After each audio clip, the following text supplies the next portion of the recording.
Merhabalar. Bugün sizlerle iletişim sürecinin en önemli temel unsurlarından biri olan dinleme hakkında konuşacağız. Bildiğiniz üzere dinlemek öğrenilmesi ve geliştirilmesi gereken bir beceridir. Eğer dinleme olayı etkili bir şekilde sağlanmazsa karşımızdaki insanlarla asla sağlıklı bir iletişim kuramayız. O yüzden unutmamalıyız ki sevdiklerimizle sağlıklı bir iletişim kurmanın yolu hem doğru konuşabilmek, kendimizi doğru ifade edebilmek hem de konuşan kişiyi etkili dinlemeye çalışmaktan geçmektedir. Peki etkili dinleme nedir? Niçin bu kadar önemlidir? Bunlardan bahsedelim. Bakmak ve görmek. Genellikle toplumda bu iki kavram eş anlamlı sayılan kavramlardır. Halbuki bakmak ve görmek, evet, iki kavram da göz organımızla yapılıyor, en temel organlarımızdan. Fakat şunu biliyoruz ki bizler her gördüğümüz şeye aslında bakmıyoruz. Evet, her gördüğümüz şeylere aslında bakmadığımız gibi de her duyduğumuz şeyleri de aslında dinlemiyoruz. Bu önemli bir nokta. O zaman şöyle diyebiliriz, görmek ve bakmak nasıl yakın gibi görünen, aslında çok farklı olan kavramlar ise duymak ve dinlemek de böyle birbirinden farklı olan kavramlardır. Bunun üzerine konuştuğumuzda dinlemek yalnızca işitmek anlamına gelir. Tamamen biyolojik bir kavramdır. Kulağın her yerden gelen sesleri duyabilmesi. Fakat duymak dediğimde, yani dinlemek dediğimde biyolojik olarak bir şeyleri evet duydum ama aynı zamanda bu duyduğum kavramları da belleğime yerleştirmem gerekiyor.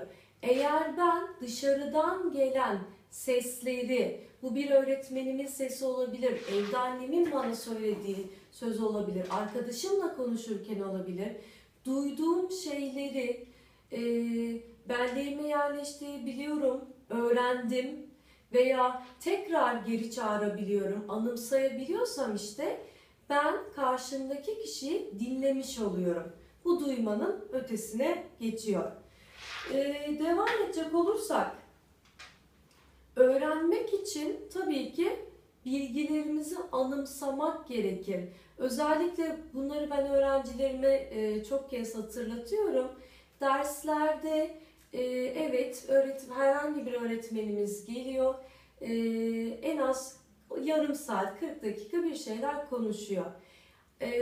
Ama ben öğretmenimin konuşmasını hazır bir vaziyette, tamamen ön yargısız, ne olursa olsun bu bir yeni başlangıç diye dinlersem, emin olun ki kulağımıza gelen o sesleri, dinlediğim kavramlar bir zaman sonra anımsayabileceğimiz hale gelecektir. Peki bizler, özellikle öğrenciler, dinleme olayına en çok maruz kalan, en çok şu dönemde en etkili dinlemesi gereken kişiler, öğrenciler ne yapabilirler? Onlara birkaç maddeyle örnekler vereceğim.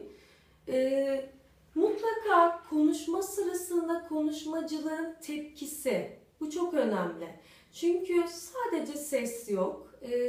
Onun el kol hareketleri, tepkisi olumlu, olumsuz, heyecanlı, istekli, bu önemlidir.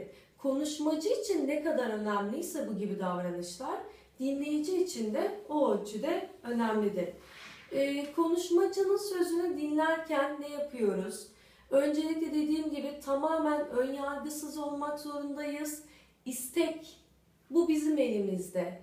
Öğreneceğim deyip hazır bir şekilde dinlemeye başladıktan sonra ilerleyen zamanlarda konuşmacı ile irtibata geçebiliriz. Ama bunu parantez içinde söylüyorum.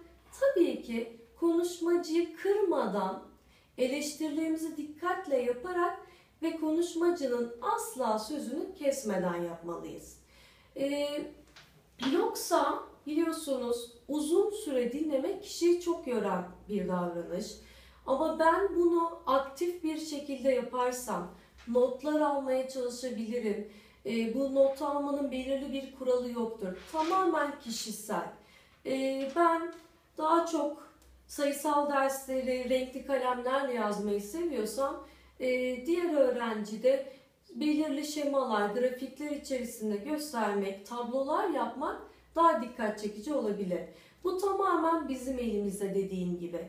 Biz gerçekten öğrenmek, aktif bir dinleyici olmak istiyorsak öncelikle bu amacımızın farkında olmak ve bunun için gerekenleri yapmalıyız.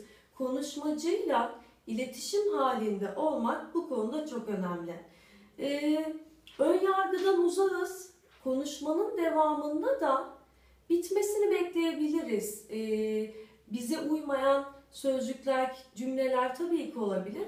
Yargılamadan konuşmacıyı dinleyip sonunda da kendi düşüncelerimizi söyleyebiliriz. Göz teması tabii ki iletişimin en temel unsurlarından biri. Ona dinlediğimizi göstermek. Ben sizi dinliyorum, ben sizi önemsiyorum, dinledikleriniz bana geliyor. Yani konuşmacıya inanın, konuşmacıyı dinlenildiğini hissettiğinde, karşı tarafa vermek istediği mesajın tam olarak geçtiğini hissettiğinde daha istekli, daha akıcı bir şekilde anlatacaktır. O zaman şöyle diyebiliriz, dinlemek tek başına olan bir süreç değildir. Konuşma ve dinleme. Bu iki olay mutlaka birbirine paralel bir şekilde devam ederse sağlıklı bir iletişim kurulabilecektir. Bir şey daha söylemek istiyorum. Dinlediğimizi belirten kısa sorular sorabiliriz. Arkadaşımıza bir konferans sırasında, derste öğretmenimize sorular sorarak konunun daha farklı yönlere geçtiğini göreceksiniz. Hem o sırada bizim sorduğumuz soru çevredeki arkadaşların da mutlaka dikkatini çekecektir. Böylece konunun daha geniş yönlerini, ayrıntısını fark edeceğiz.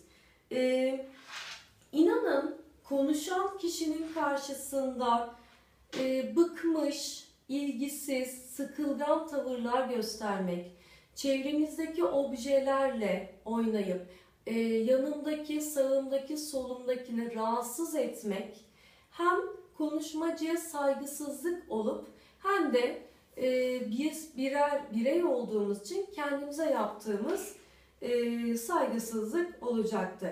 Yine dinlerken uygun ifadelerle onaylayabiliriz. Evet, tabii ki. Uzun uzun cümleler kurmaktan çekiniyorsak bile bizim bir mimiğimiz, bir göz işaretimiz, bir kafa sallamamız zaten öğrencinin dinlediğini, mesajın gittiğini gösterecektir. Daha sonra da yine aldığımız notları eve gittiğimizde boş bir zaman bulduğumuzda mutlaka inceleyebiliriz. Konuyu ne şekilde incelemişim, neleri özellikle altını çizmişim. Dediğim gibi bunlar kesin kurallar, katı kurallara ait bir konu değil. Bu dinlemek, öğrenmek için çabalamak tamamen bizim elimizde. Ben eğer istersek, inanırsak dinlediğimiz her şeyi öğrenebileceğimizi ama doğru yollarla kendimizi yönlendirerek öğrenebileceğimizi düşünüyorum. İyi bir dinleyici olursak iyi bir konuşmacı da olacağız. Böylece insanlarla daha sağlıklı bir iletişim kurabileceğimizi düşünüyorum. Çok teşekkür ederim.